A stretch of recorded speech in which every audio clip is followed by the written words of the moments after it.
Shri Gautami junior కళాశాల Darsi Markapuram ఎర్రగొండపాలెంలో 2026 intermediate ఫలితాలలో మొదటి సంవత్సరం బైపీసీలో జిల్లాలో మొదటి ర్యాంకు 455 మార్కులకు గాను 450 మార్కులు ఇద్దరు పడిగపాటి జ్యోతి టి అభినయశ్రీ.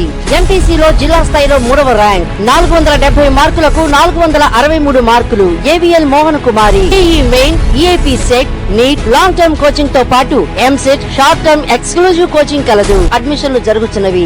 దర్శి పట్టణంలోని బంగారం షాపుల నిర్వాహకులను దర్శి సిఐ వైరామారావు, SI M Murali Darsi police station లో సమావేశపరిచి బంగారం షాపులలో దొంగతనాలు వంటి సంఘటనలు జరగకుండా ఎటువంటి ముందస్తు జాగ్రత్తలు పాటించాలో సిఐ తెలియజేశారు. తప్పనిసరిగా సీసీ కెమెరాలు ఏర్పాటు చేసుకోవాలని, అనుమానిత వ్యక్తులు ఎవరైనా షాపులోకి వస్తే షాపుల నిర్వాహకులు అందుకు అవసరమైన రీతిలో వ్యవహరించాలని, నైట్ వాచ్మెన్స్ ను ఏర్పాటు చేసుకోవాలని, అదే విధంగా అలారమ్స్ ను కూడా ఏర్పాటు చేసుకోవాలని సిఐ ఎస్ఐలు తెలియజేశారు.